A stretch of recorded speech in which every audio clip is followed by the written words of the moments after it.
Before we go live real quick, I'm going to pull up the mutation. There we go. Much better.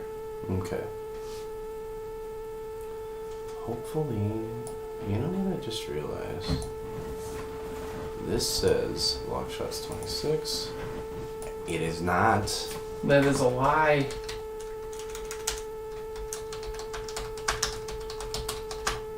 Music and Garbage number trace.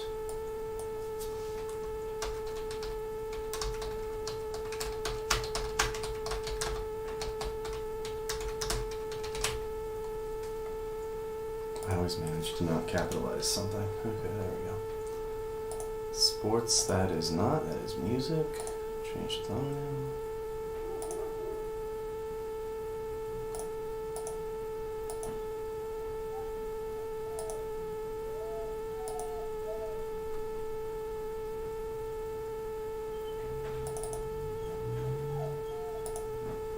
I can already tell this is going to be fun. I can hear Bosa. And he would have been cool if she hadn't brought a cat in the house. Alrighty, awesome. Well, this is the extra bit that the YouTube gets. Alright, here we go. Hey, what's going on, guys? You're listening to Long Shots, not Sportscast. This is Mike and Jace's Music and Garbage, episode number 3. Mike home here, so long as I can get the the good old name bang. With me as always, Jace Gunter. How's it going, everybody? And we are here. We are tackling music and all the garbage that comes with it.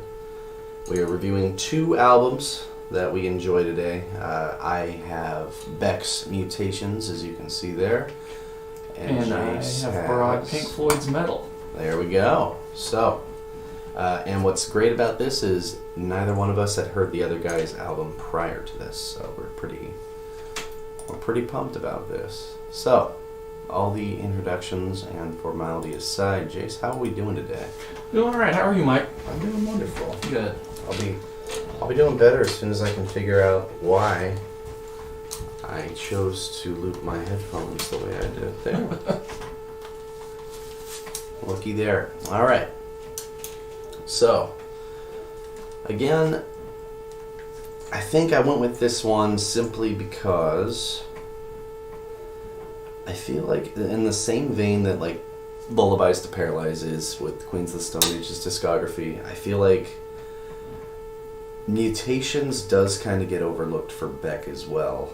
Despite high critical praise, I don't see it really get mentioned or tossed around very much. Yeah, same. I actually haven't listened to Beck very extensively, but what I have listened to from Beck, I've really enjoyed. I don't know why I've never deep dived Beck. It just kind of isn't something that ever happened. Right. But this might change that actually, because I really, really enjoyed this album, and it's actually I had never heard of it before you told me. Oh, really? Yeah, like just straight up missed my radar. So, it's a good album. Very stylistically diverse. We were talking before the podcast a little bit. There's some country western elements in there. Yeah. Which is really interesting on a psychedelic album, which I did not expect from Beck, because what I've known of Beck prior was largely just a product of the 90s. I sort of envisioned him as sort of just a sardonic 90s singer-songwriter. Yeah. And so having heard Mutations, an album that I think carries a lot of like Beatles influence and psychedelia of the 60s, that really changed my perspective on Beck pretty dramatically, actually. Yeah, he's one of those that, and this is why I really kind of gravitated toward him, is he tends to change his sound. He doesn't I don't really think he makes the same album twice, you know what I mean? It's like, you had, like, the first 2 before Mellow Gold were kind of independently released. Golden Feelings, which I have not had much FaceTime with. I ripped it a long time ago because there's only like 3,000 copies. Oh, wow. But I never listened to it very much. But Stereo Pathetic Soul Manure is very lo-fi, fuzzy, low-res recordings. Some of it is him performing live in front of people, and some of it, which I can only... I could be wrong here, but it sounds like he's performing in like a bar. There's one, One Foot in the Grave, which you can also hear on the album One Foot in the Grave. I mean, it sounds like he's there performing in front of like 10 people. That's really interesting. And harmonica and guitar and the whole way. Then you kind of take those ingredients and you give them a bit of a better budget for the major label debut, Mellow Gold, which you and I have had some extensive FaceTime with. That was probably my first album. I got that for my 13th birthday because this was, like we talked about in episode 1, VH1 had that 100 Greatest Songs of the 90s countdown, and I gravitated toward Loser. Like immediately, the first time I heard it, I actually found Loser through Pandora. Oh, interesting. And then that's why I wound up asking you about Beck, and you happen to have the CD. Yeah. Well, and then, and then like, so that album, I remember the first time I listened to it, I was like, there isn't another Loser on here, and it bummed me out. And going back to it, I enjoy it. It's probably one of my 3 favorite releases of his, simply because I like the concept of what I can only call, like, I've heard called too, anti-folk. It's like, yeah, that's a good name for it. Out of tune guitars, and it doesn't take itself all that seriously at all, and it's very groovy and fuzzy, and then there's harmonicas here and there and everywhere, and it's very weird. There's some somber notes on that too, which I'll get to when we talk about Mutations. But then he goes 180 from that into Odelay, which is all electronic and hip hop beats and this and that. And that was the one that got him all the, Loser got some, but that was the one that got him all the MTV airplay and all the Video Music Awards and all that. But then you get Mutations, which again, despite its kind of, its myriad of influence, it's very stripped back compared to what came before it. And then he would again do another 180 and release a funk record with Midnight Vultures. So and that's one of the things I love about Beck. He's not too afraid to just dive headfirst into another genre. I mean, he put out, I didn't listen to Hyperspace very much. That was his most recent one. That kind of put me to sleep. But Colors I really enjoyed, and at least more so than some, and because he just went right into making kind of a dance pop record, and it was just like, hey, fuck it, why not? Like, yeah, well, it's a genre he hasn't taken on yet, so yeah, he's a very, very talented artist, and I feel that I've done myself a disservice by not deep diving into discography before, so I think that's shortcoming for me. I mean, on the flip side, I kind of gave it away last time, but I don't have much FaceTime with Pink Floyd either. I mean, yeah, and that was actually part of my motivation behind selecting this album for this podcast, because you spoke about how you haven't had a lot of exposure to Pink Floyd. Mm-hmm. B, you also talked about how you really liked experimentation with guitars and things like that. Yes. Well, I can tell you, beyond listening to some of Dark Side of the Moon, obviously Money is like one of their biggest songs, and then I watched The Wall when I was 10. Oh wow. My Uncle Farron, I used to go hang out with him, and when he needed a buddy for his son to play with, and we would hang out, and he had like a man cave and like a shed in his backyard with like his drums and all of his instruments and stuff there. He was a big like metal guy. Yeah. And we watched The Wall together when I was 10 years old, and the part that stuck with me, I mean, yeah, there was tits in that movie and stuff, but the part about that stuck with me was when the guy's all out of his mind on drugs and he shaves his nipple off, and I'm like, okay, bud. That's a freaking weird movie, man. Yeah, 15 years that has stayed burned into my brain. Yeah, that's so it did its job. I honestly prefer the earlier Floyd. I kind of think The Wall is a little overrated.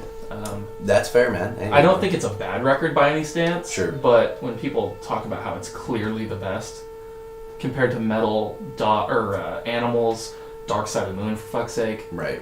No, it's not. Well, and I will say, it's Animals, and I'm going to sound really ignorant here. It's Animals. There's the one with the album cover looks like two faces. That's the Division Bell. That's later. Division Bell. Yeah. Okay, that's what I thought. But I couldn't remember. See, I know them more for their album covers. Like there's again the one with the cow on it, and which I saw flipping through vinyl at Square Dog the other day.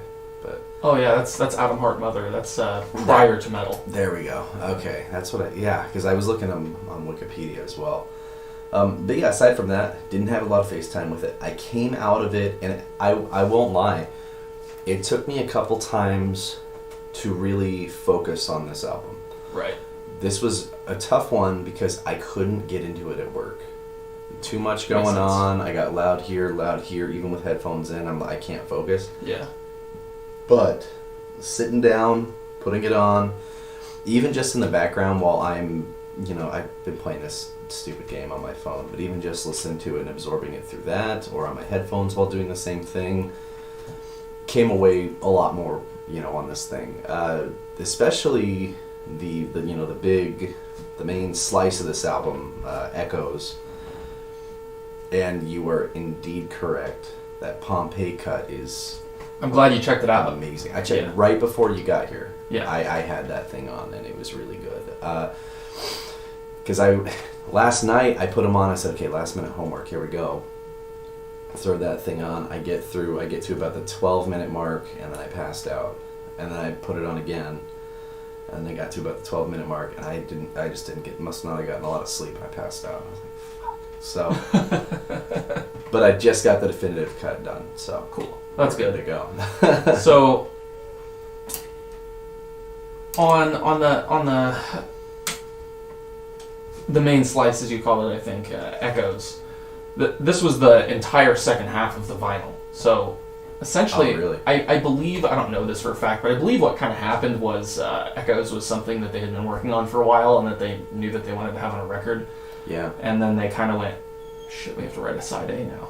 And that's how that's how the rest of the tracks came to be. But the thing is you shouldn't take that as me negging the quality of the side A, because it's truly underrated, in my opinion, by Pink Floyd fans at large.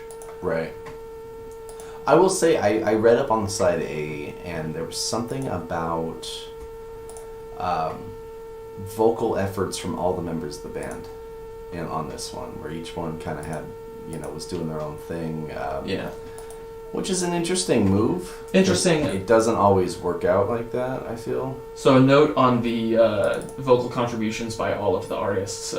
Nick Mason, the drummer, had his first vocal contribution on this record, and it's actually that sort of weirdly hard to understand demonic voice in the middle of the first track. Mm-hmm. Pillow of Winds.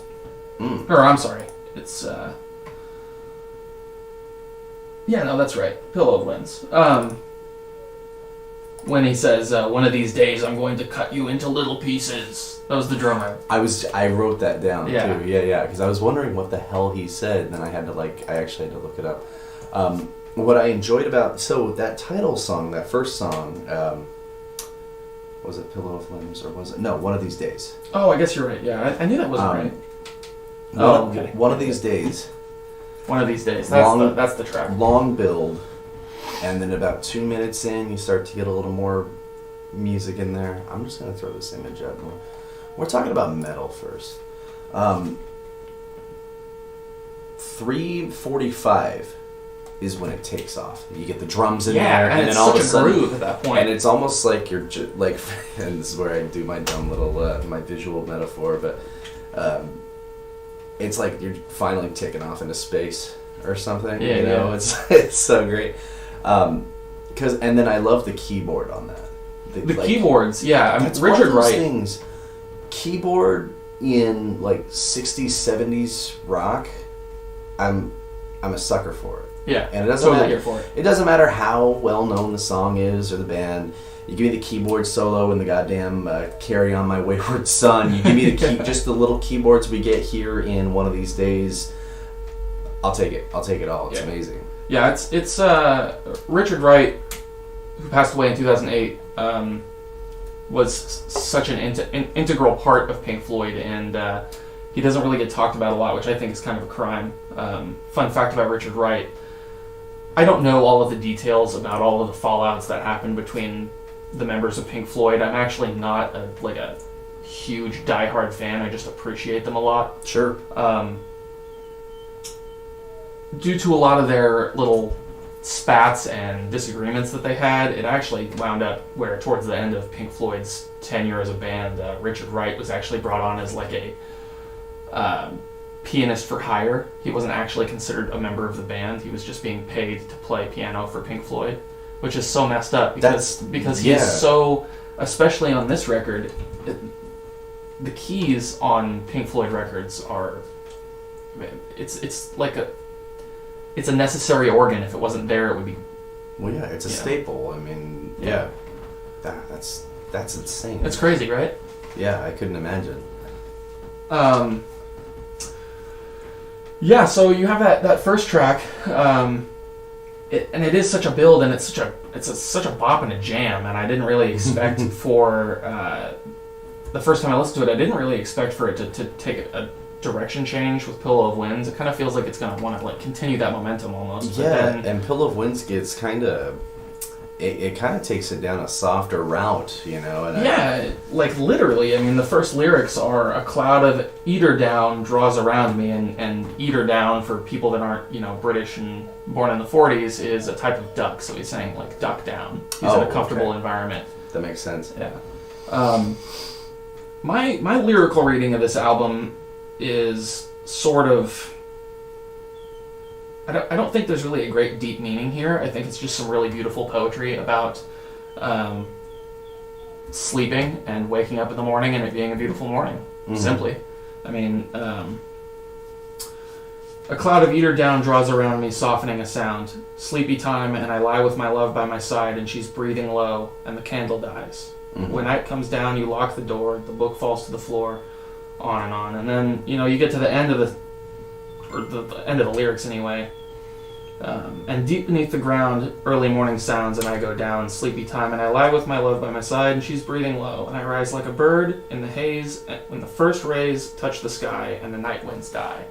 And when he sings the line that the night winds die, there's a key shift into major, and the rest of the song is quite a bit more cheery and sunny. So that's I think it's just simply poetry and beautiful songwriting about sleeping through the night and waking up to a beautiful day, which I think is really neat because there's not a lot of really simple songs like that, Yes, but yeah, for real. I mean, especially when you're thinking about it, even though this is like early 70s, I feel like you're getting into like the experimental side of, a lot of bands like the Beatles and stuff like that, so, and you're getting, I think Can would have gotten popular right around this time too, or would have been coming up as well. Yeah, right around that time. So, music is starting to get more complex, with song lyrics and all this other stuff. So it's nice to kind of go back to something. Yeah, like I feel like in that era, the early 70s, a lot of prog was starting to find its polish. Yes, Because early Pink Floyd meanders a lot, and it doesn't feel like they don't know what they're trying to do. It just kind of feels like maybe they don't quite know how to do it. Right. You had Syd Barrett, one of the founding members of Pink Floyd, who you get different answers from different people that were around him. You get a different answer from the band. You get a different answer from his family as to what happened to Syd Barrett, but he basically was removed from the band for touring purposes. And replaced with actually his own childhood friend, David Gilmour, who we all know. Interesting. And Syd stuck around for a little while, helping them write, but he liked his music to be really out there. If you want to see some straight up Syd doing Syd, you can check out his solo work, The Madcap Laughs. I think that got a reissue I say not too long ago, but it was probably about 10 years ago. I remember a Syd Barrett reissue being reviewed quite highly in an issue of Spin back when we were in high school. So, yeah. I can believe that. 2010 would probably be the timeline for that. So, once Syd made his departure from the touring band, things were pretty... They didn't gel so much for Pink Floyd, and I think that Metal was the moment where David Gilmour stepped up and started to throw his weight around a little bit more and contribute more heavily to the songwriting process, and I think it shows. Sure. Because I think that this is where Pink Floyd really starts to gel into the band that people know them as now. Yeah. This was the album right before Dark Side of the Moon, so this was before Okay. they exploded and sent an album on a record-breaking chart run. And I was just going to ask, so about, how popular were they when this thing came out? They were pretty popular, but Dark Side really blew them up. Dark Side of the Moon, this is off the dome, so I could have my facts not completely straight, but Sure. it went on a 14-year chart run on the Billboard 200. Wow. It was in the charts from, I think, 1974 or 75. I think it was 1974 when it released, all the way until 1988. That's which is insane. I mean, Yeah. So Pink Floyd was popular, but they weren't Pink Floyd yet. You know what I mean? Yeah. They weren't like, everybody knows who that is. Oh, for sure. Yeah.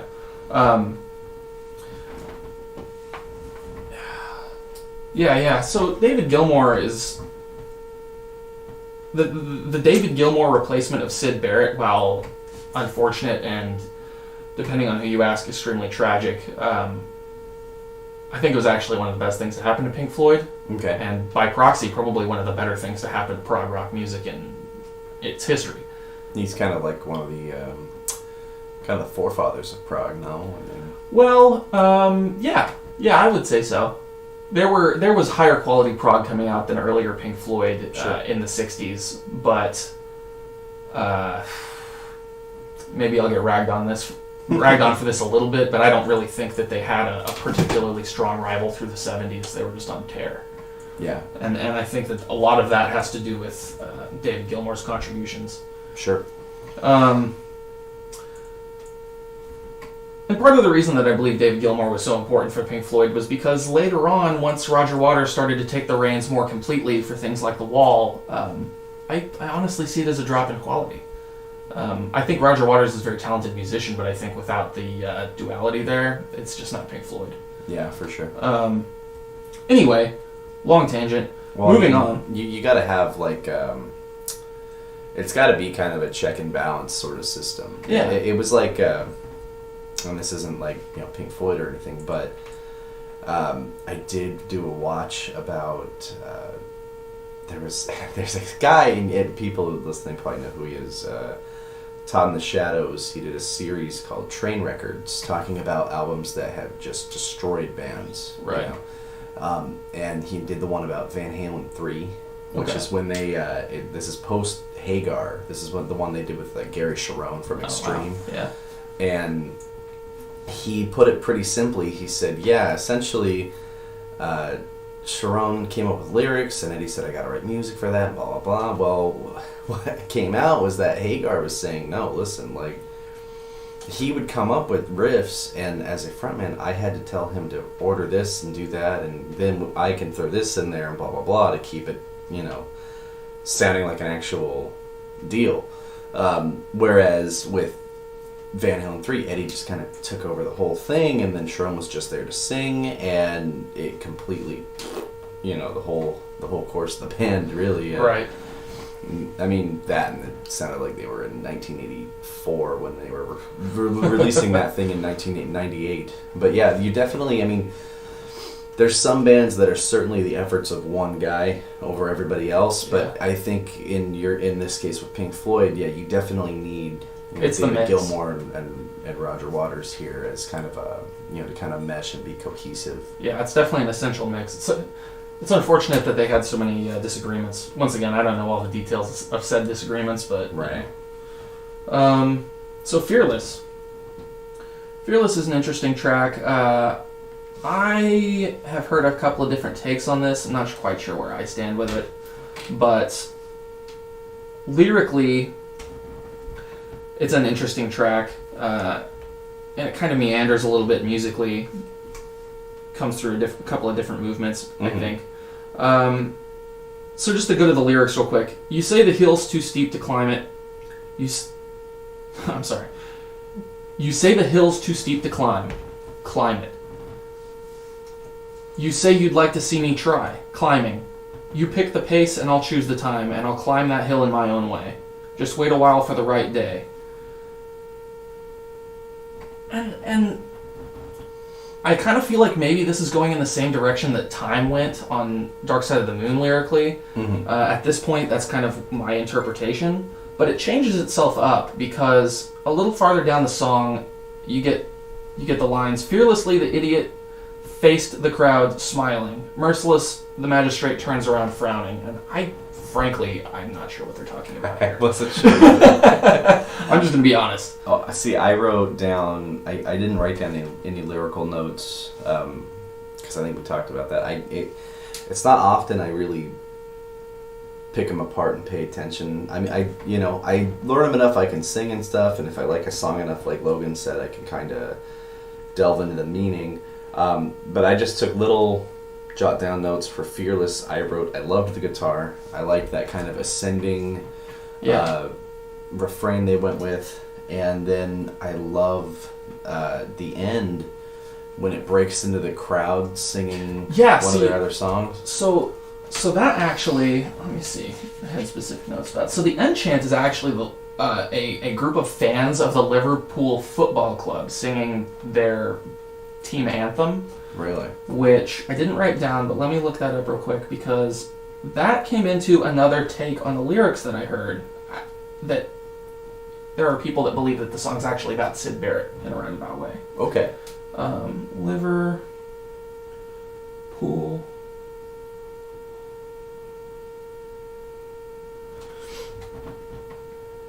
That's what it was. Okay, so the Liverpool Football Club anthem is called "You'll Never Walk Alone." And you can't really make out what they're chanting, I guess, unless you're a Liverpool fan, then you probably knew it. Sure. But obviously, part of the bulk of the lyrics of their team anthem is "You'll Never Walk Alone." And on these lyrics, it kind of seems like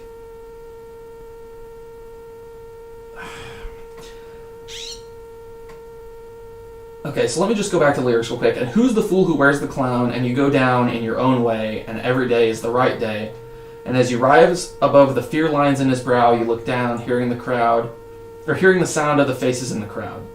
So I kind of see where they're coming from because it seems like the "fearlessly the idiot faces the crowd smiling, mercilessly the magistrate turns around frowning" could be talking about how towards the end of Syd Barrett's run with Pink Floyd, he was playing a lot of like crazy ass nonsense on stage. Actually, oh sure,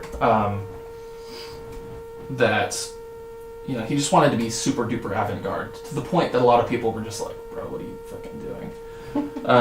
And I think that might be what they're alluding to here. The take that I heard was interesting was that the Liverpool Football Club fans singing the "You'll Never Walk Alone" thing was basically him saying to Syd in song, like, "You weren't right for us. Frankly, you're kind of crazy, but you're still my friend, and we're still gonna, be cool with you, Syd." Well, it's too bad Syd didn't hang around to see Peter Gabriel, doing concerts dressed as a giant floret of broccoli. Yeah, he was quite the character. There's other stories about Syd that will probably come up if or when we cover Wish You Were Here. Okay. Moving on to Saint-Tropez. So Saint-Tropez is quite a tonal shift. Saint-Tropez, for those that don't know, is a place in the south of France where they used to stay while they were touring. Okay. And again, this is a super simple song. This reminds me of "Pillow of Winds," where it doesn't really seem like there's a great hidden meaning behind anything. I got that as well. It was very, very light and soft. The piano playing in there and kind of that psychedelic element. It reminded me of "Oh Maria," that's on Mutations, and it made me wonder if Beck had heard this and maybe taken a little bit of influence. And I'm glad that you brought that up because I kind of had the same feeling. When I was listening to Mutations for my homework, I was kind of thinking to myself, like, man, we actually chose, like, somewhat similar albums. Right. Yeah, and I wasn't aware of that until I'm going and looking stuff up, and I'm like, yeah, okay. That could make some sense. Right. Yeah, so it kind of almost reminds me of a Steely Dan kind of aesthetic, sort of a yacht rock thing going on, where they're just like, it's some really well produced, really well performed music. Lyrically, it's just kind of about living the life and maybe some excess. So, again, lyrical sample real quick. It begins, as I reach for a peach, slide a rind down behind the sofa in Saint-Tropez. Mm-hmm. Which gives you a sort of kind of sets the scene. Like you're in a beachy environment in southern France and you're just kind of like chilling and you're eating fruit and you don't give a shit. So when you're done eating the fruit, you just toss the apple core behind the couch or whatever. You got a strawberry that you can eat like a hand fruit. Yeah, once again, this is not lyrically simple, but lyrically straightforward. Sure. Because I don't think any of Pink Floyd's music is particularly lyrically simple, with the exception of the next track. I think that's actually a really strong point for Pink Floyd, especially on this record. So many of the lyrics are like poetry. They just conjure a beautiful image in my mind. We'll talk about that specifically on Echoes. There's a wonderful part towards the end of Echoes that I love a lot. Mm-hmm. Let's see. Here we go. So just a random sample out of the middle of Saint-Tropez. Mm-hmm. Sooner than wait for a break in the weather, I'll gather my far-flung thoughts together, speeding away on the wind to a new day, and if you're alone, I'll come home. That's just nice. Yeah. You know? Yeah, it's refreshing. Yeah. Yeah. So that's a really interesting stylistic flip it on its head in the middle of side A, and then to close side A, we're gonna flip it again on Seamus, which is literally just a straight up 12-bar blues song. I think it has like 3 lines of lyrics, and it's set to a yowling dog. They got hella dog, man, just yowling away. I actually enjoyed this one. It's very old school, bluesy. Yeah. Yeah. Which I kind of... So, a lot of people interpret this song to be kind of a joke. I don't really see it that way particularly, so much as maybe a statement, as like, okay, guy, like, because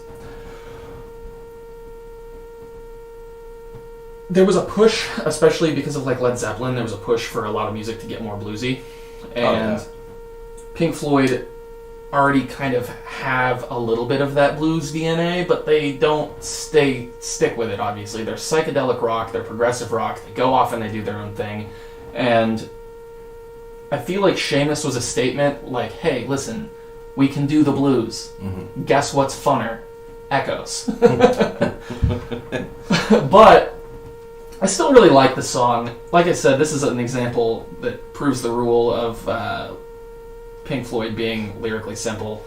I was in the kitchen, Seamus, that's the dog, was outside. Well, I was in the kitchen, Seamus, my old hound, was outside. While the sun sinks slowly, my old hound just sat right down and cried. And that's the whole song. And you just have this dog in the background. And interestingly, the Pompeii performance, which you should finish, because it's really good. Yeah. They play Seamus, and they actually bring a dog out, and the dog is on stage howling while they're playing the song. It's pretty neat. That's crazy. Yeah. I am gonna have to finish. How much time did I have left on that thing? I know. So the Pompeii performance is like, I think it's either all of or most of Echoes. Yeah. And it's all on YouTube. Yeah, I had about 3 minutes left of that Echoes, but yeah. All right, so yeah, the title track, Echoes, or not the title track, but it's such the centerpiece of this album that even still, I've been listening to this album for years, even still I get the title of the album and the name of the song mixed up. Sometimes I will call it Pink Floyd's Echoes, and I'm like, wait, that's the song, not the record. But it really, but that goes to show you, it really is the main event of the whole thing. It is. It's the entire side B. It's like 20 some odd minutes long. Like, this is the closing act. Yeah. Yeah, and this is... All of the lyrics on this song are absolutely beautiful. I'm not going to read them all to you, but I will read some of my favorites. So in the first chunk, there's so many movements to this song. It's almost like classical music in that way. It starts one way, and then there's another movement that could be a different song, and then there's the center part with like the whale song, or some people call it the seagull section, and then it goes back and kind of returns itself back to where it started. In the first chunk, they have the lines, "And no one called us to the land, and no one knows the wheres or whys, but something stirs and something tries and starts to climb towards the light." And to me, the beginning of this song feels very primordial, so I feel like that might be them talking about like the beginning of life on Earth. Skipping forward, okay, so to put a little bit of this in context, the first stanza of the song has an echo of a distant time, so that's what puts me in the thought process of thinking like this is a long time ago, and then moving forward to now. Moving forward to now, strangers passing in the street, by chance two separate glances meet, and I am you, and what I see is me. And do I take you by the hand and lead you through the land and help me understand the best I can. So there was like a tense switch there. Right. I'm not even sure if that's right. I'm not a freaking grammar guy. Right. But he's singing about empathy here, I think, and sort of caring for your fellow humans. You see a stranger in the street, but like we're all humans. That's, you know, there's a connection there. Yeah. That's kind of you too. You know, we're all, it's very hippy dippy. It's 1972 right now, and everybody's on acid. You get the point. Summer of love. But yeah, I just thought that was a really slick little spot. My favorite line of lyrics on the record comes at the end of this, after the big whale song part, and that's where you get the line, and I think this was sung in duet. I believe it was Richard Wright and Gilmore singing this in duet, and they sang, "Almost every day you fall upon my waking eyes, inviting and inciting me to rise. And through the window in the wall come streaming in on sunlight wings a million bright ambassadors of morning." That is a beautiful image that they just conjured. You know what I mean? Yeah, for real. I love that. I love that line. Speaking to my earlier point of this being the moment that Pink Floyd gelled, I think Echoes is the song. If you had to point to a song, Echoes is the song where Pink Floyd gelled into what they would be through the most of the 70s. Because you can hear Dark Side here. You can hear Animals here. What it's going to become. And you can also tell that a lot of their long form factor pieces, like Atom Heart Mother, which was another, I think, like 20 plus minute track with a significantly lower degree of polish, you can see that their tendency towards creating that kind of music is beginning to work out for them, and they're starting to really figure out their craft. For the listeners, we've been talking about the Pompeii performance. If you haven't listened to that, I would almost recommend listening to that over this album itself. I think it's that good of a performance. Yeah. They played most of Echoes and a few other cuts. Most of Metal, I'm sorry, and a few other cuts at the arena, like the ancient Roman arena in Pompeii, and they did it to no audience. They went out there, they set up all of their equipment, they set up recording mics, and they played a live show to no one. And it's interesting visually, but the reason that they did it, from my understanding, is that they wanted the acoustics of the arena. I was gonna say, like, what's the thought process there? It's Yeah. just like, hey, you know what we need to do? We need to go play Pompeii. Or a big arena, and there'll be nobody there. But it'll be the greatest concert no one ever saw. And it really is, man. It's such a good performance. They,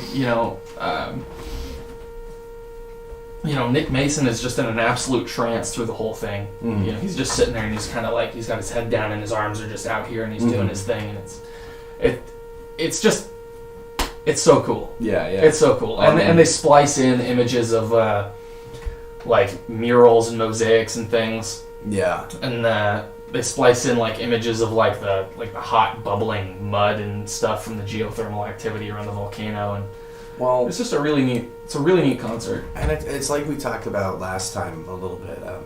if you have artists that you genuinely love and you have listened to the studio recordings here and there to death, I mean, we have this wonderful resource called YouTube, and you can look up a live performance of just about any song you can think of and hear how they do that. And I find a lot of times there's some live performances that knock the studio recording right out of the water. Absolutely.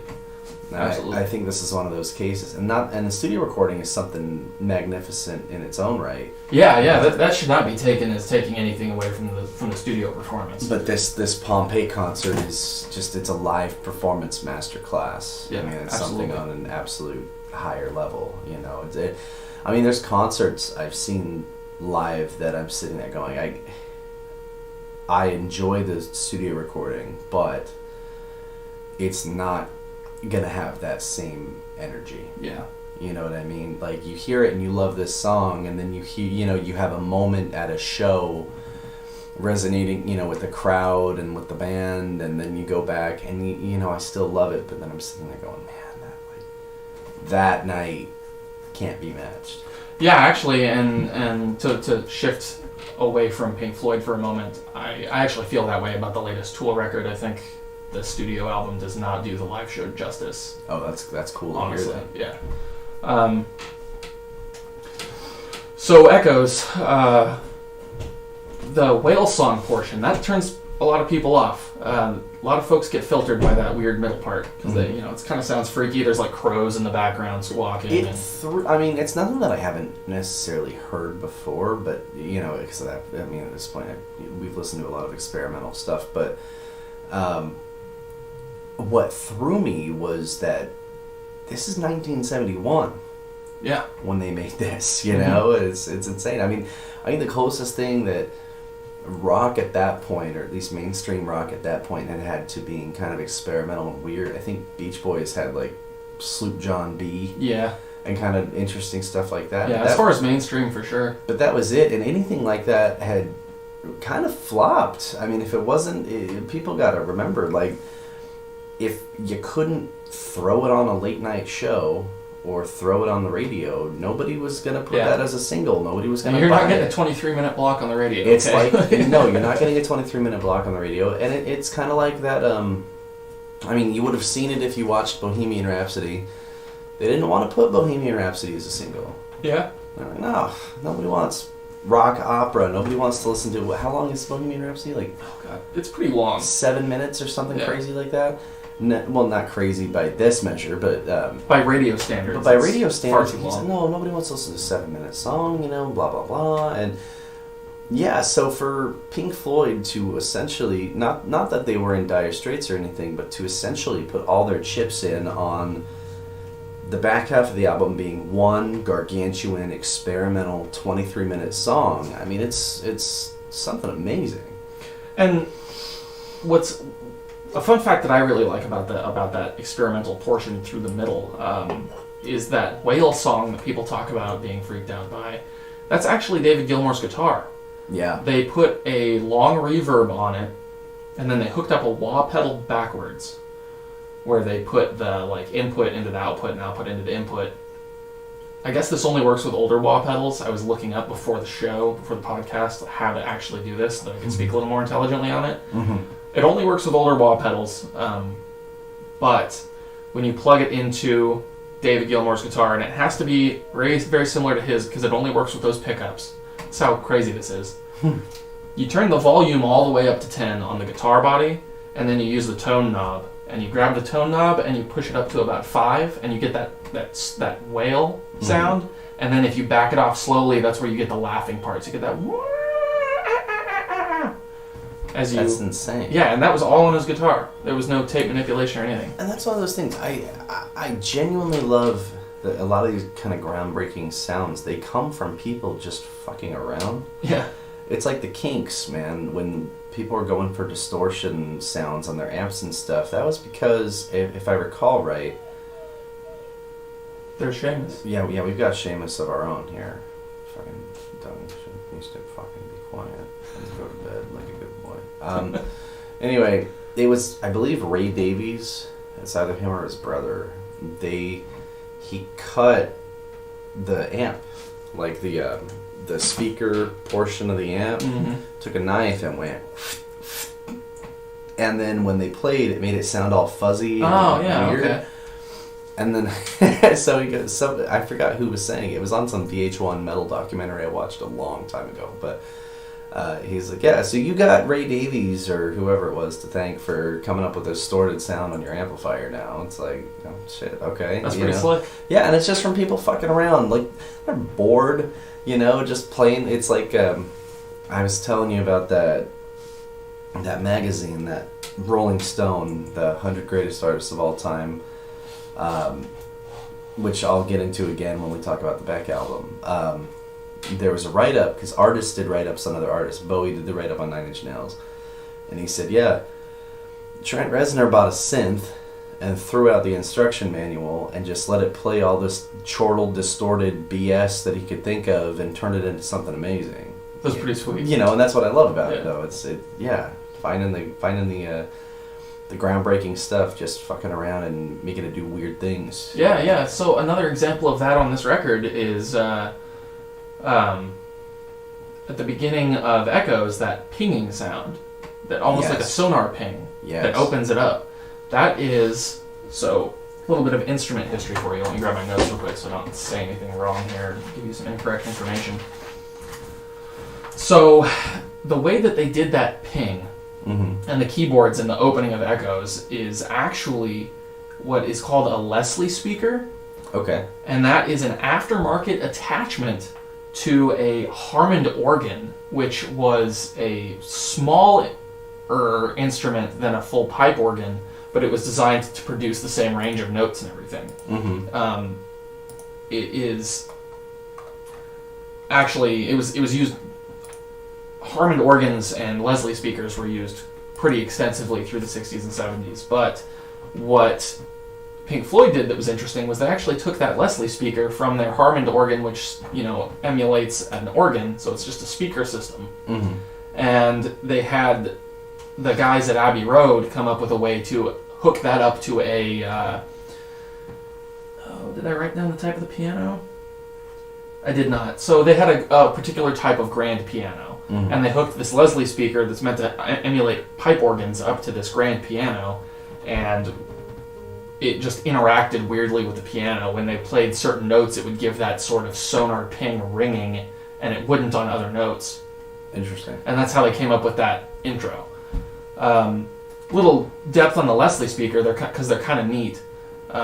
It's just a big wooden box, and it has a tweeter in the top and a woofer in the bottom, which is your big speaker and your little tiny round speaker that people like to push like it's a button on the front of a speaker box. Yeah. But they were inside of a fully closed wooden box, and they had spinning baffles on them. So the tweeter was firing into this cone that would spin like a siren or something in the top of the box. Interesting. And then the woofer was attached to this big spinning drum with a baffle in it that would spin in the bottom, and it gave it kind of like a Doppler effect sort of sound.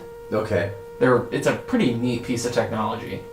It sounds like it. I mean, bad name. I had no idea what they were talking about when I first read about it. Yeah, I was going to say so much more going into that than I ever could have thought. Yeah, really. You wouldn't expect it.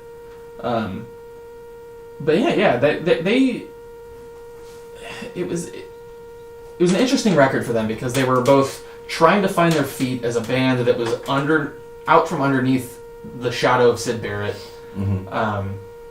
While also still trying to remain experimental. They weren't trying to leave their prog roots. They were just trying to gel in a new way, and they really succeeded. I agree. Absolutely. So yeah, that's Pink Floyd's Metal. Comment, let us know if you've listened to it, or if you haven't listened to it, come back and comment and let us know what you thought. And obviously, if you're going to listen to any one song off of this thing, it's going to be Seamus. It's gonna be it's obviously Echoes. I mean, you just yeah. It's a little bit of a commitment. It's a long song, but it's very, very worth your time. Yeah, it's the longest song we've had on this show. However, which actually that didn't take long. Human Sadness had the crown for a whole 2 weeks. Yeah. So yeah, check out Echoes, and like Jay said, bonus points. Do the Pompeii version for sure. Yeah, absolutely. There's no question about that. By the way, That is the first album we've reviewed on the show from the 1970s. There you Actually, go. that's the first album we've reviewed on the show from the 20th century. Everything else so far has been 2000s or 2010s. Making history. As am I, because my album of choice is actually the first album from the 90s. And we were talking about Beck-Mutations, which I've got right here. I've had this copy for, gosh, how long? Probably 6 years, I would say. 6 or 7 years. I bought this on one of my many trips to classics. In fact, I think I bought this when I was hanging out with you. Prior to you going to the Valneva. I don't actually think I've ever opened this thing up, just to be fair. But, yeah. I miss CD booklets. I do too, man. And, I mean, it's weird. It's, yeah. I mean, I What remember. is that, like a picture of like a severed thumb? Yeah, but at the inside, it's all red ink pens. Oh, I see. It's very weird. That's all right. At least there's lyrics in this one. I remember when maybe it was for better. When I got Mellow Gold for my birthday. My grandma Angie was opening it up and went to go read lyrics to songs because they were worried because it's got a big old parental advisory sticker on it. I think that's the first parental advisory sticker album they bought for one of us, and all it is you look at the cover and it's that weird thing with like the cow skull, and it's on that like gas tank. Oh yeah. Video. I don't know. Yeah, it's what, like a totem or something. it's like weird. a junkyard totem. And then on the back it's like Beck. It's like yellow and Beck's sideways with his goggles on. And then when you open it up, the back cover, it's like a whole bunch of like antiques and toys and weird shit. Yeah. And then you open it up and I don't know, it's so stupid. It's like just this dude. He has to be like Islander or something. Polynesian or something. Polynesian with long hair, missing teeth, and he's got like kind of a mustache and beard, and he's wearing a t-shirt and jeans, and he's just like, and that's it. And then she goes, "Oh, back in my day, we used to put lyrics in our blah blah blah." And but I'm glad that they didn't. I'm glad that she didn't though, because like track 1 is enough to make Loser's enough to be like, what the fuck's going on? And then all you need to do is go to no further than Pain O' Mind, and there's a line about a giant dildo crushing the sun. So Fun fact, before we move into Mutations, I actually had to write a paper in high school about a analysis of a song, okay, and knowing full well that there wasn't actually any hidden meaning behind Loser, that's what I chose, and I wrote this whole paper like deep diving into the meanings of all the and I totally knew that it was complete bullshit, but I was just pulling things out of my ass like about what the lyrics meant, and I turned that paper and I got an A. what class was that? That was in like Lewitt. Oh, that's so funny, dude. Yeah. Loser's hilarious. Like, that's one of those songs, I know every fucking word to it because I was so enamored with it growing up, but that song is all BS. Yeah, but it's so great. But it's wonderful. You're Yeah. sitting there going, what the fuck is this guy talking about? And it's genius. Little did everybody know it was genius. Yeah, so, Mutations. Let me pull up my phone notes, my little jot downs, my little fun stuff here. Starts off with the wonderfully kind of, holy shit, sorry. The Comment and subscribe if that made you yawn. Yeah. The wonderfully kind of drab, and I mean that in the best way, Cold Brains. Cold Brains is like, it's very chilled out. There's a little bit of electronic sound going in there to kind of end that psychedelic element, but what gets me is it's like the anti anything that's on Odelay. totally is very upbeat and Right. electric and it's almost like an album that'll keep you awake. If you put Novocaine on or something, you're kind of going to fall asleep through it. Cold Brains is very, wow, wow, wow with that guitar and all that. Beck's vocals are very almost slacker-like. They're just very kind of low and gravelly, and there's not a ton of emotion there until he gets to the chorus, and the lyrics are kind of nonsensical as well, although... Which I expected. Although and I kind of appreciate, to be honest. There's supposedly more meaning behind them than, say, a Loser, really? for example. And there are some lines in here. See, I'm surprising everybody today. There's lines in here that I actually really like. So obviously, Cold Brains, Unmoved, Untouched, Unglued.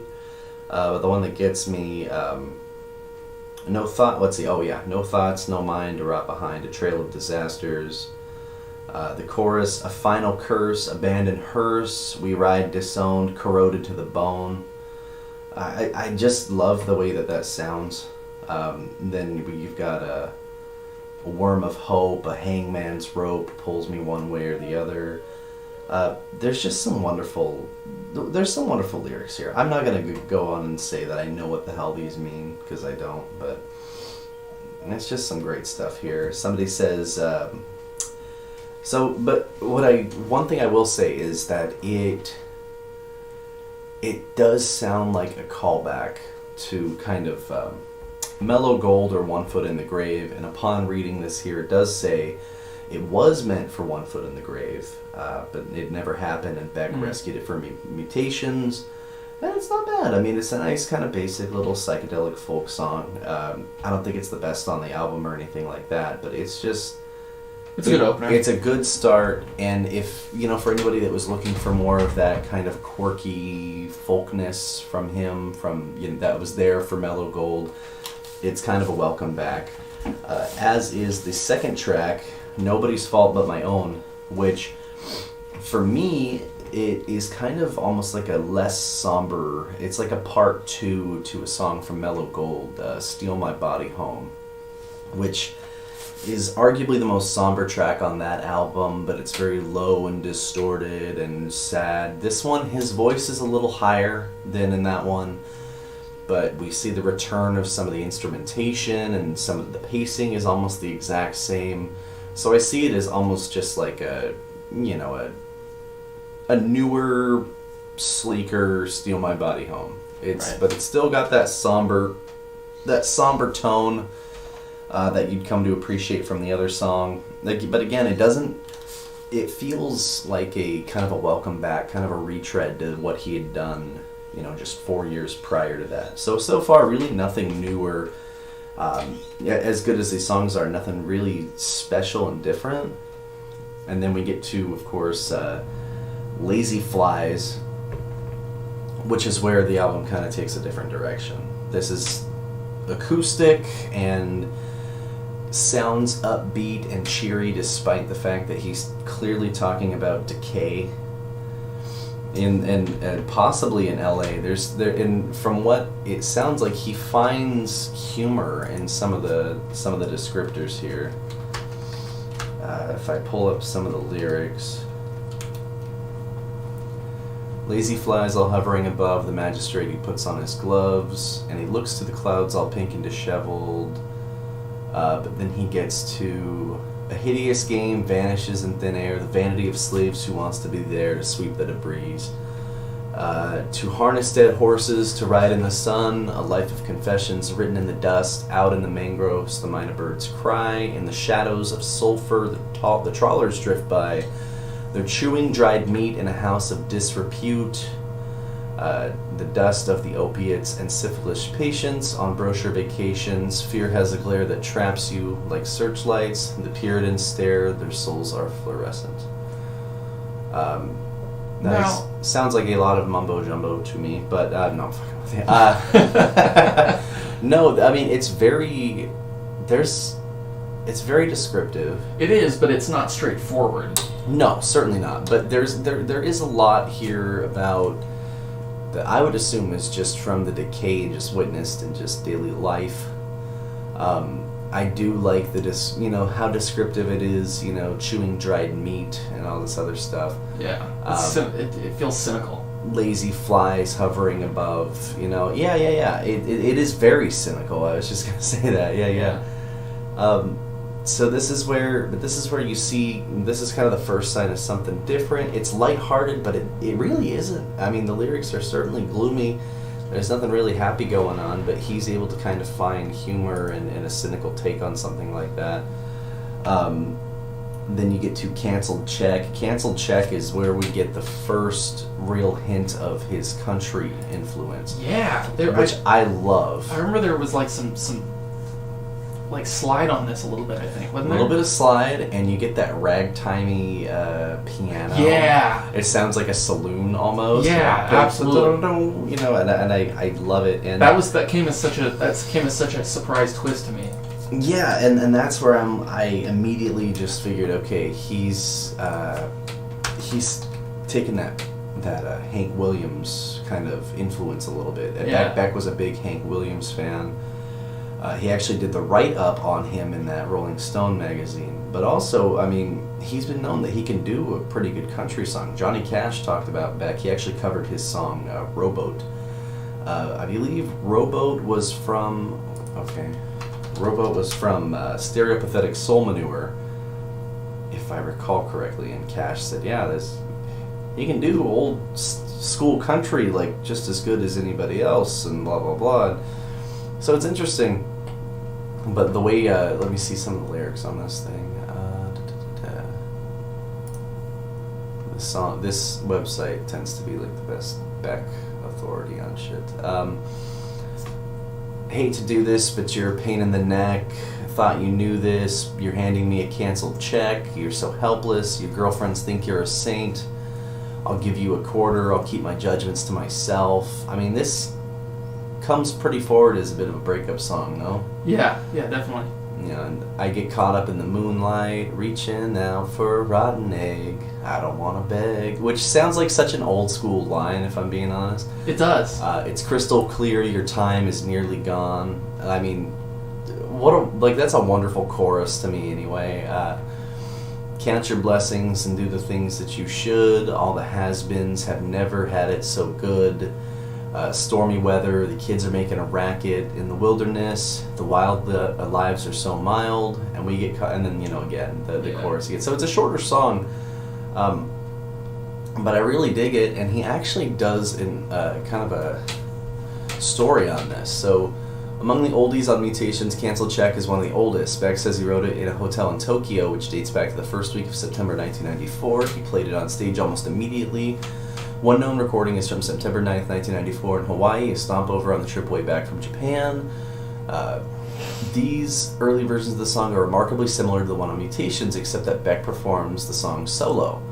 Before Canceled Check on KCRW in 1995, Beck was in a talkative mood and explained the full story behind the song better than I ever could. I meaning the guy who made the website. This is whiskeyclone.net. He seems to be just a bit of a Beck superfan all the way around. He said, Beck says, I got the idea, being on the road, being in a motel, and late at night, sometimes you can't sleep, so you watch the TV. Mostly, the only thing late on at night is these infomercial things. They got all kinds, salad spinners, and these older women making sweatshirts with sparkle butterflies on them. I was thinking, or there was this one that had this guy who had this, I don't remember his name, but he had a really square jaw, and he talked really like he was slowed down, like they taped him and like they slowed him down, and he just looked like a big skeleton, sorta. He had a speech about positive thinking, and I'm all for being positive, but in a real way, not in one of those do A, B, and C, and you will have D sort of things. And he had this speech where he was talking about your goal is a pearl, and it may be like a grain of sand, but you can turn that grain of sand into a pearl. And just listen to my tape for $79.95 in 20 installments. And he said this other thing, the past is a canceled check. Your maximum point of power is now. So I started to think about canceled checks, and there was something I could relate to, so I wrote this about my life at that point. It's called Canceled Check. Interesting. He said that infomercial personality was none other than Tony Robbins, a well-known and successful help guru. That Robbins inspired a song with such bitter undertones, albeit in a sarcastic manner, is a shrewd commentary by Beck.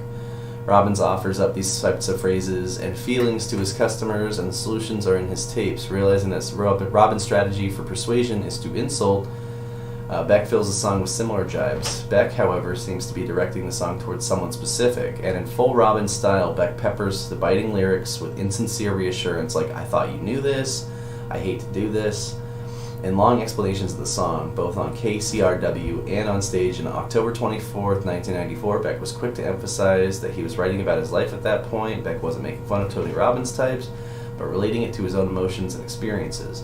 In his words, canceled checks were something he knew well. Thus, you get such more lines relatable to the world of young artists struggling, reaching out for a rotten egg, I don't want to beg.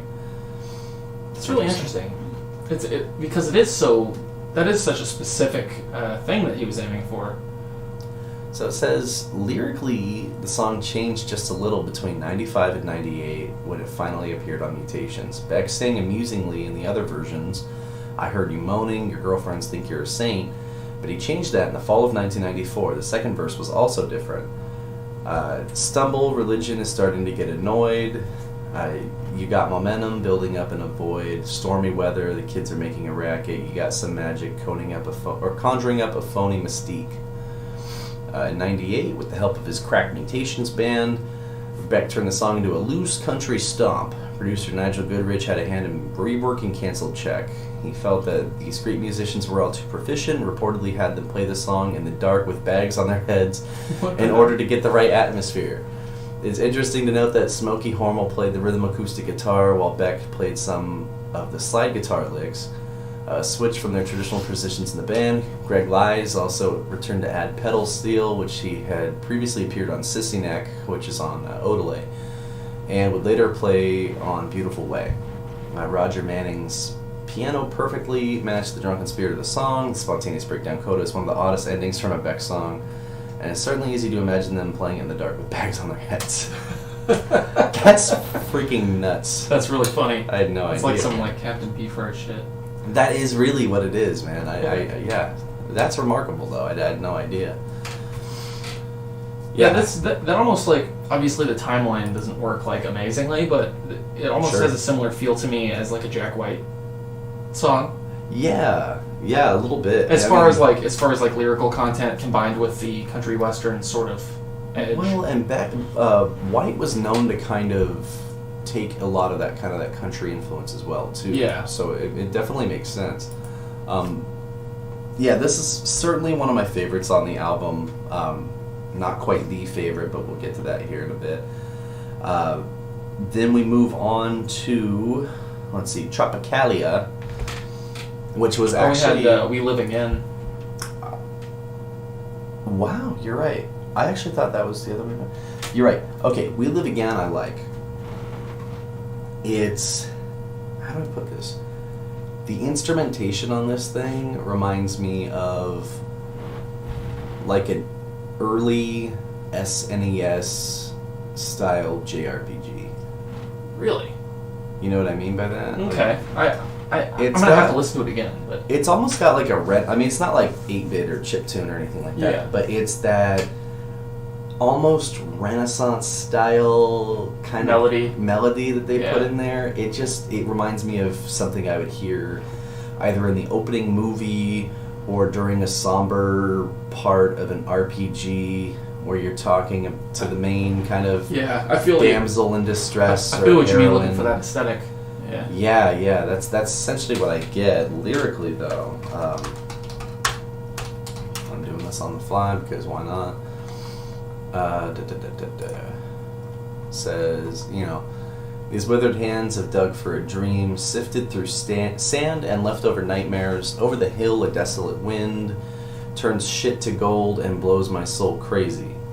The end of the world, the end of the end, we live again. Oh, I grow weary of the end, and then you get that music that goes to it. Beck's grandfather, Al Hansen, was a fairly well-known artist himself for avant-garde performances art, as well as old collages and sculptures. For example, he would use trash like candy wrappers or cigarette butts to make his art. Al Hansen wrote some notes for a retrospective about his visual art that is now on his website. At one time when Beck and Channing must have been 8 and 6 years old, I gave each of us a plastic shopping bag and we scoured Sunset Boulevard from La Brea west almost to Fairfax and back again east to Yucca. 3 shopping bags full of cigarette were all the art materials I needed. All I had to buy was glue. Using paper trash, tickets, receipts, labels, postcards, movie posters, and candy wrappers was one thing. A big smelly shopping bag full of cans for cigarette butts and burnt matches was so stinking filthy that one couldn't escape the fact that one was recycling garbage. It also slowly became apparent as I began to sell my work regularly that I was a successful alchemist. I was literally turning shit into gold. So clearly this was an influence on Beck's art, who instead of visual pieces quite often used found sounds, styles, samples to create his music, which are very often audio collages. Al Hansen passed away in 95, and Beck, sometime in the next couple of years, wrote We Live Again as a tribute. That's really cool. Ironically enough, though, We Live Again is one of Beck's more straightforward, i.e. not collage-like tracks. It feels like it was recorded live, with only a subtle string section as an overdub. Roger Manning Joseph Jr.'s harpsichord, that's what it is almost the lead instrument, while Beck's guitar inversely provides texture like a keyboard. Or maybe that's it. It's the harpsichord. Yeah. That was, I couldn't remember which... Yeah, the harpsichord is actually part of what made me say that there is a lot of Beatles going on this album. That makes sense. And the harpsichord, and then also the holy Indian... moly, man, is there... Traditional Indian instruments and things like that. Yeah, like the... sitar and things. That sitar on Nobody's Fault But My Own. Yeah. I love that. Yeah, you go from sitar, and then all of a sudden you have this country-inspired track, and now there's a harpsichord. It's like he's really all over the place, but it works. Well, and then when you jump into Tropicalia, where it's That's my favorite track. Tropicalia is so good. It's so good. And that was the first. So that was the first single on this album, and it's really interesting to look at what the singles were on this thing, because there's hardly any that really. I mean, Tropicalia is definitely the first one I would have picked, but there's not a ton that really stick out as stuff that you would throw on the radio. For example, I think this one, Cold Brains, got a single as well, and then Nobody's Fault But My Own, but only in Japan. So this one was not a hit machine, and not in the way that, say, Midnight Vultures was, which was huge when that came out. Which had Sex Laws, which was a big dance hall banger, Mixed Business again, Nicotine and Gravy. And then, of course, which were all just great dancey songs. And then Deborah got a lot of airplay as well, kind of underground, and kind of developed a bit of a cult following. But this did not quite have the song, or the immediate hits that Midnight Vultures had, or Odelay had. Tropicalia, though, has some wonderful lyrics as well. When they beat upon a broken guitar, and in the streets they reek of tropical charms, the embassies lie in hideous shards where tourists snore and decay. When they dance in a reptile blaze, you wear a mask, an equatorial haze, into the past a colonial maze, where there's no more confetti to throw. You wouldn't know what to say to yourself, love is a poverty you couldn't sell, misery waits in vague hotels to be evicted. I dig all of that, and the way that it sounds, and I love the rhythm in which he sings it is really cool as well. This one, he said, I always loved a lot of different exotic music. I've been listening to Brazilian music since I was a kid, but I haven't really felt it was something that would come naturally until the last few years. I think it's for something like Tropicalia, I needed to go to places where that music existed in order to get to the point where I could do it myself. I wrote it on the back of a bus on tour and later put lyrics to it. So he wrote the music first. I wrote the melody and the chords of the songs sometimes years before I ever get around to writing lyrics, so it just sits there incubating. Beck nonetheless does not play on the recording, he just sings. Clearly this is the type of performance that had Beck thinking the undeniable musicians who played on this record in the album's liner notes. Smokey Hormel, the guitarist, for example, has gone on to make his own Brazilian music. It is something they all surely enjoy, and it shows. Well, they did a damn good job, because instrumentally it's my favorite track on the record. It's also the most varied as well. I mean, there's a lot of different stuff on here, but this one, it's very traditional Brazilian. It's kind of got that silly sounding. It kind of sounds like it's going to be fun and upbeat. Yeah. And it really is, honestly, one of the more upbeat songs on the whole deal. I love the horns on this thing as well. I all the way around, I think it's a wonderful tune. He says there seems to be a matching of the South American bossa nova music with lyrics reflecting both the majesty and poverty of the locale. At the front is an excellent portrait of festival atmosphere, everyone dancing in a millennial haze. But behind all of that celebration is what Beck is really worrying and writing about, a place where embassies lie in hideous shards and misery waits. Beck reminisced about the song a bit in the San Diego Union Tribune in 2002. Tropicalia was a song loosely about that era of Brazilian music and culture when these musicians were under siege by the powers that be and the music was changing. I found it an exciting time and an interesting subject matter. He's played this one live quite a bit too. Yeah. 192 times, but he hasn't played it since about 2014. Yeah, that's interesting. The lyrical content, I hadn't really looked terribly deeply into it, but yeah.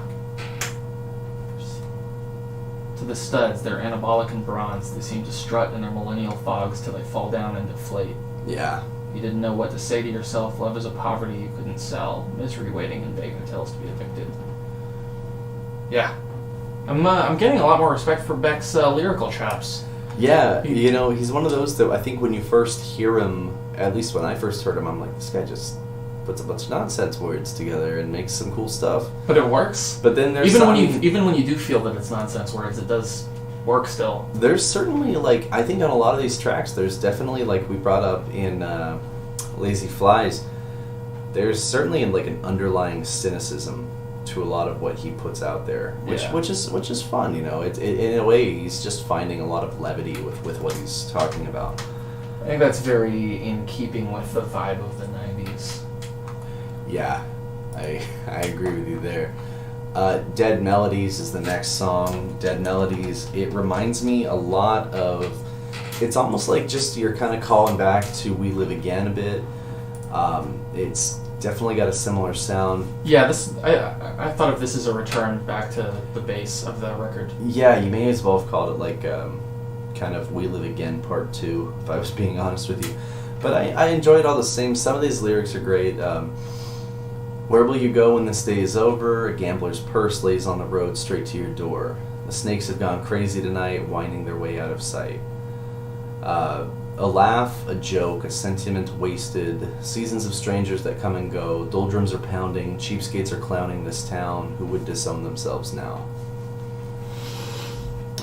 Engineers, slow down this old train, cinders and chaff laugh at the moon, nightbirds will cackle, rotting like apples on trees, sending their dead melodies to me. So no chorus on this one, and it is kind of a shorter one if I recall correctly.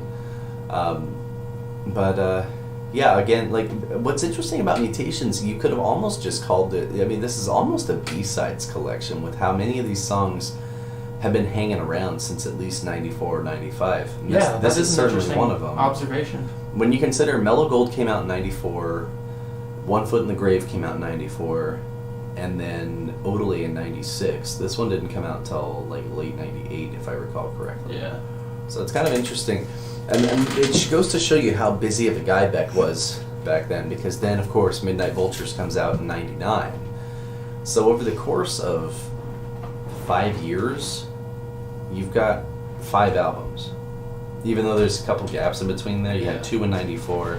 One Foot in the Grave is a meaty record, too, even though a lot of it is bits and pieces from Stereopathetic Soul Manure. There's some kind of shorter acoustic songs. I mean, that one's not one to be overlooked either. It's definitely an aggressive pace to his output, for sure. Yeah, definitely. So I didn't have a ton to say about that one, but it is certainly, I mean, if you liked We Live Again, you probably liked Dead Melodies as well. Yeah, agreed. Then we get to Bottle of Blues, which is more of that country stuff that we liked a lot in Canceled Check. Let's see here. So there's a couple versions, but I like this one here, the regular version. Just found me a bottle of blues, some strange comfort for a soul to soothe. Ain't it hard to want somebody who doesn't want you? That's one that I think most people can resonate with that quite a bit. Yeah. Holding hands with an impotent dream in a brothel of fake energy, put a nickel in a graveyard machine. I get higher and lower. I do like that part. Yeah, me too. Like a tired soldier with nothing to shoot and nowhere to lose his bottle of blues. That higher and lower through Bottle of Blues is like, that's one of my favorite parts on a It's so good, and it's one of those earworms. Yeah, it is. It gets stuck in your head for forever. And I found that there's a lot of parts on this album, lyrically or not, that I get little bits. Like when we're talking about Tropicalia, there's a little acoustic sound, or not acoustic, electric sound during, like, you know when the horns come in toward the end on that, that, and there's that little. I think it's on. I'm doing that so funny. It's on Tropicalia. That gets stuck in my head a lot just because of the way it's made. But a lot of the instrumentation on this thing is great. Yeah, he's a really, really good songwriter. And I just love that he. And this goes to show you kind of how I can't think of the word, but how his thought process is that he writes the music first. He doesn't write the lyrics first. He wants to tackle style, and then he goes for it, and then he kind of writes for it later.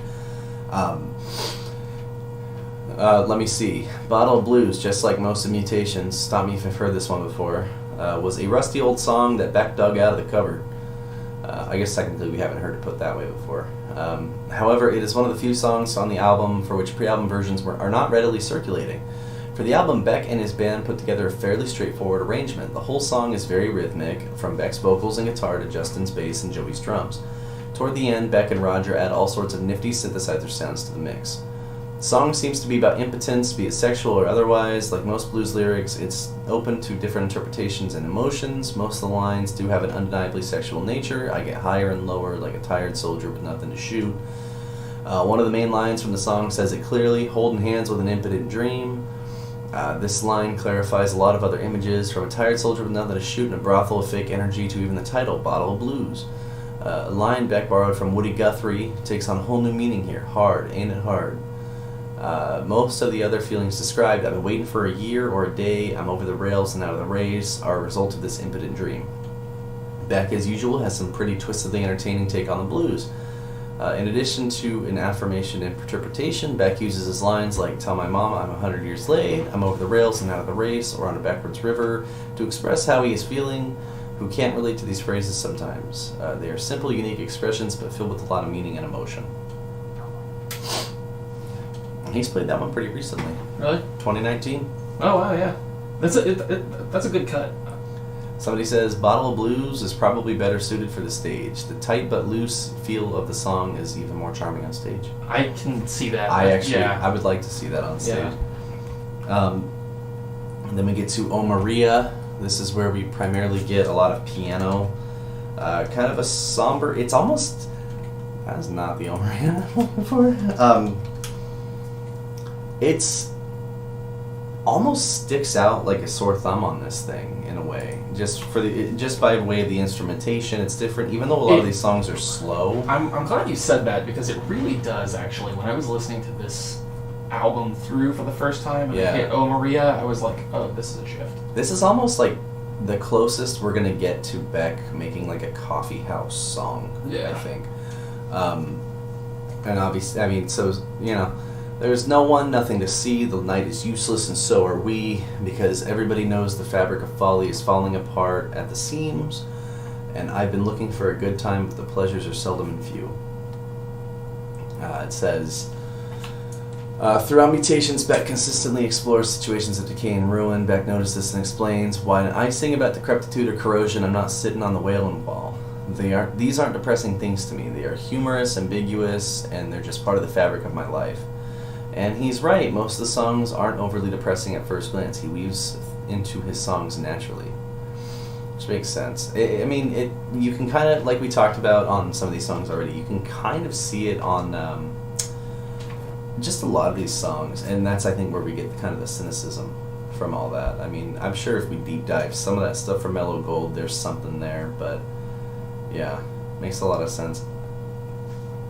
He has only played this one 21 times live. Oh, wow.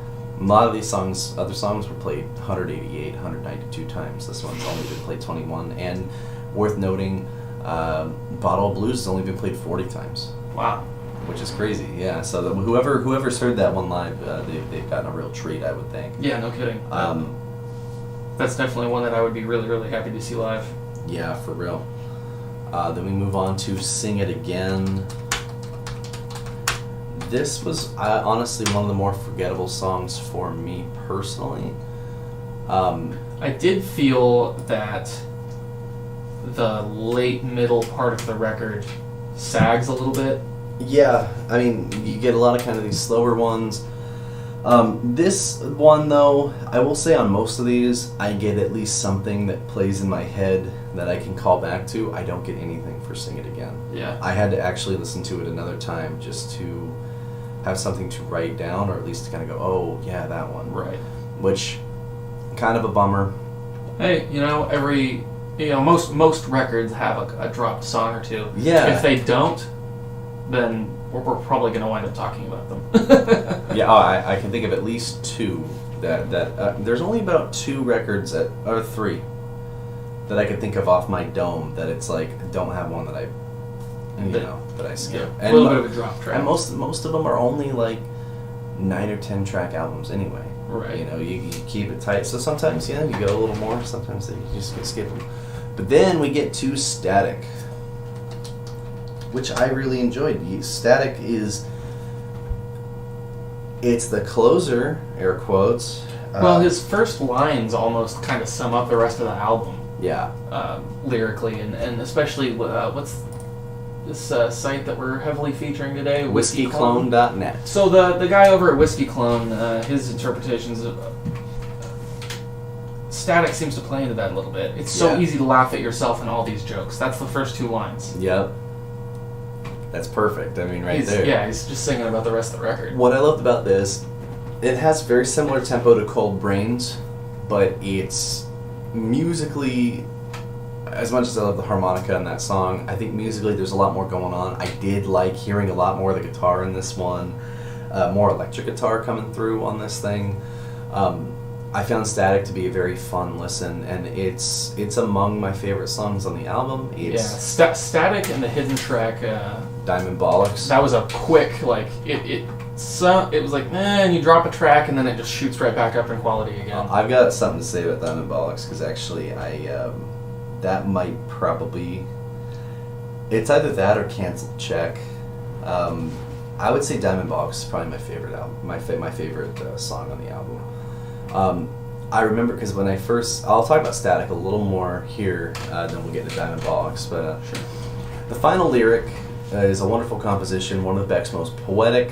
It fits perfectly with the music. Beck doesn't fill in the blanks, leaving it particularly open to wide interpretation. Which is something that I really enjoy. Oh, excuse me. Is that a hiccup? Shit. Yeah. My apologies. Jesus. What was that? Here's a little tidbit though. He has only played this song 8 times live. Really? Yeah. I think Diamond Bollocks has actually been played more than this. That's crazy. Yeah. So I enjoyed this, but then I feel like Diamond Bollocks is kind of the main event for me, man. It's a tie for me for my favorite track. It's definitely a tie between Tropicalia and Diamond Bollocks.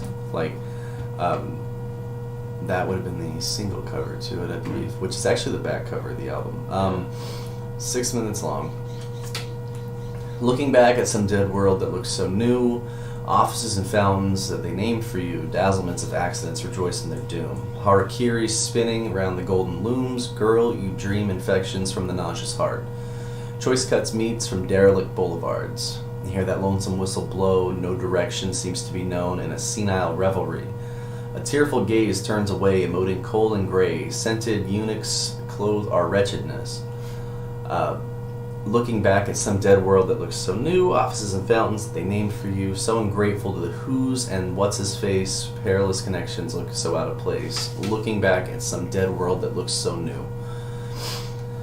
And this is another one that he actually explained better than I could anyway. On KCRW 98, Diamondbolics happened because we'd been in the studio about 10 days, I think, doing all these waltzes and dirges and all these 3-4 songs, and I came into the lounge and everybody's watching these acid rock videos. Justin and Roger and everybody were, I think we all needed to rock out for a minute because we'd been, like I said, in the slow lane for a while, which makes sense. That album is actually in the slow lane for a minute before we get here.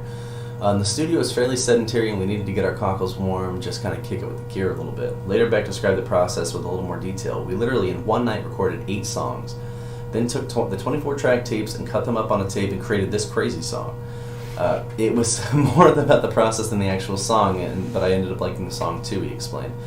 And what a fantastic recording it is. The band wanted to change the pace, and they sure got it. Opening with a little carnival beat, which in a way predicts the whirlwind of pace and structure that's to follow. The song blasts off. The Gallimafray goes something like this. That's a great word, Gallimafray.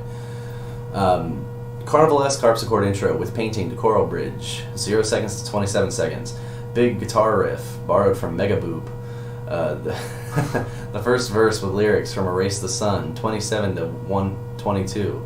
Band jam with Joey Wonker's phenomenal drumming, 122 to 152. Birds tweeting, 152 to 157. Okay, let me tell you, when that happened, right? I was listening to this during the day at work, and we have our big bay doors open, and I was grabbing something on the forklift. When the song cut, because most hidden songs are little do-do-do, get out of here kind of things. So when that ended, I thought, oh, song's over, I can hear birds because nothing's playing in my headphones. And then the song kicks back in, and I was like, oh my meow, I'm going to talk about this thing. So then you get Justin's bass solo mixed with Roger's harpsichord, 157 to 223. Beck's middle lonesome whistle section, 223 to 253. A noisy bridge, 253 to 307. The Mega Boo Brock section, end verse, 307 to 412. A calm harpsichord chorus, looking back at some dead world, 412 to 454. One last rock blast was more mad drumming from Joey, 454 to 536. And a synthesizer coda, 536 to 601. So if this was literally 8 songs combined, that sounds like a bit of a hyperbole to me. I guess they include Dead World, Mega Boo, Erase the Sun, and Scented Unix sections. It's pretty sweet. That's amazing. Until reading this just now, I had no idea. Neither did I. I would have had, because it comes together like it's such a crazy thing, and that's amazing. But the transition from the crazy high-paced instrumentals to the birds chirping and then back to the instrumentals, that hit. Like, I was kind of like in a little bit of a daze from the latter part of the record, and then that moment hit, and I was like, oh shit. Beck's still got tricks he's pulling out, and it's the end of the damn record. So, lyrically, the song is a dazzling mix of creative phrases, probably just spun together randomly. No way. In 1995, Beck recorded a B-side called Erase the Sun, which included a number of these lines and phrases such as choice cut meats from derelict boulevards, dazzlements of accidents, harakiris spinning round the golden looms, and offices and fountains they name for you. The initial idea was to put the song as track 2 on Mutations, but Beck changed his mind and moved it on American versions of the album to be a hidden track at the end of the album. He explains, it's part of the record, but like the wayward son at the Thanksgiving dinner who just doesn't really fit in with the family anymore. It's like the black sheep, so you put him at the end of the table. Over the years, Beck has on occasion returned to Diamondbolics on stage a few times. It's never been played a lot, but a few times in 2006, once more in 2012. Beck drops a lot of his old songs completely, but Diamondbolics seems to be a song and recording of which he is proud and ambitious, over-the-top, and fun track. I agree. Absolutely. I mean, it's certainly my favorite on the album. On an album that is strong by way of being largely different from most of what he put out up to that time. I mean, you get a couple callbacks like Cold Brains, Nobody's Fault But My Own.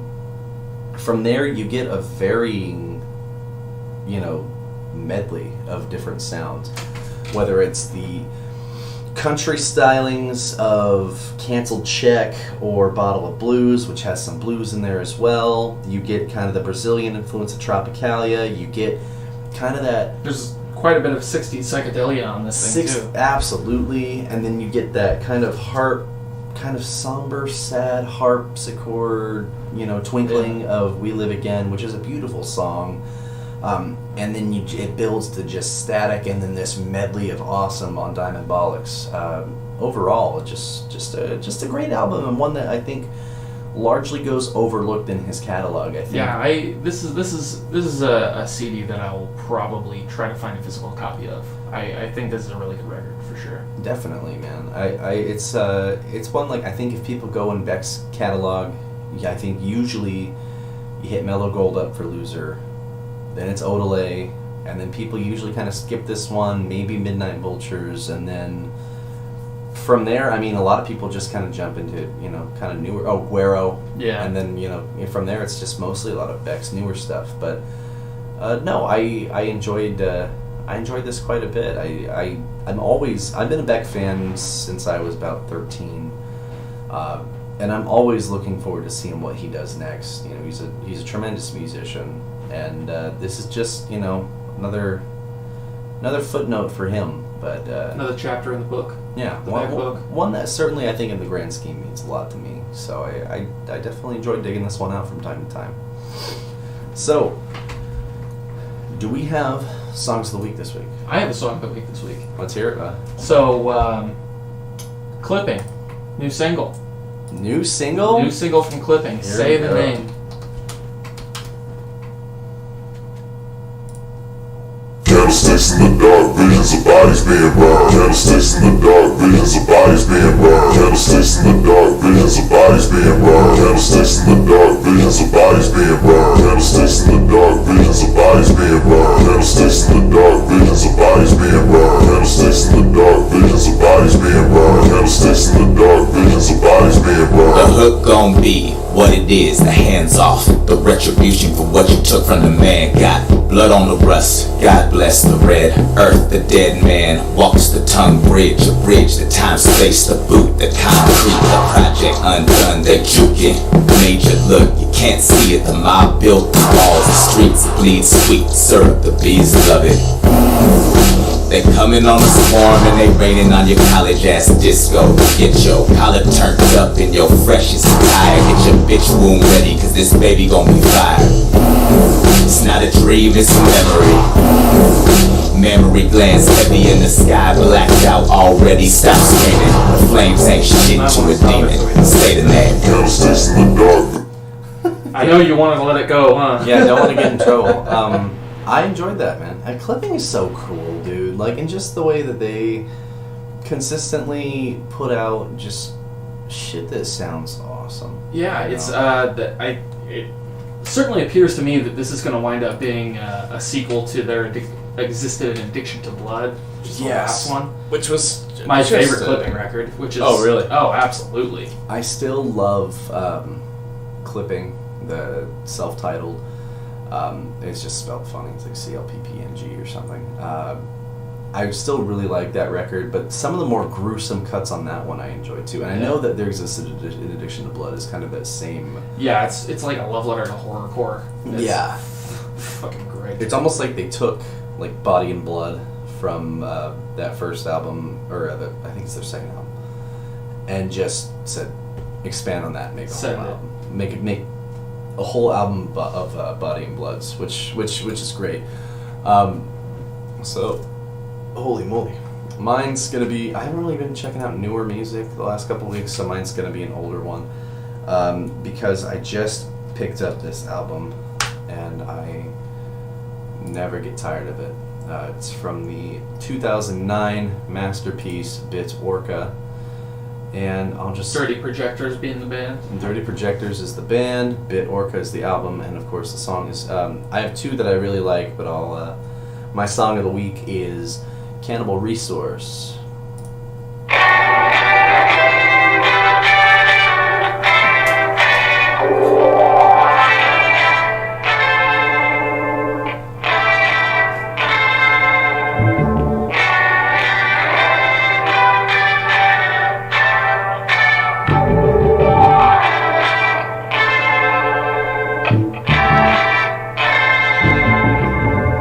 Look around at everyone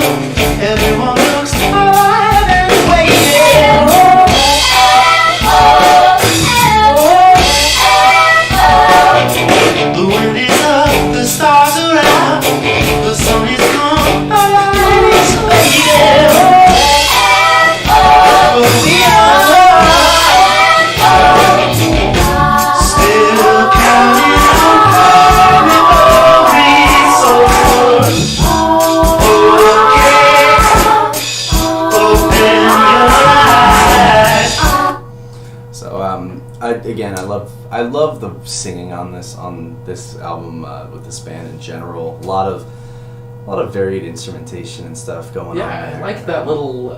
I like the bass licks on the way into that song. I did too, man. Yeah. So, great album.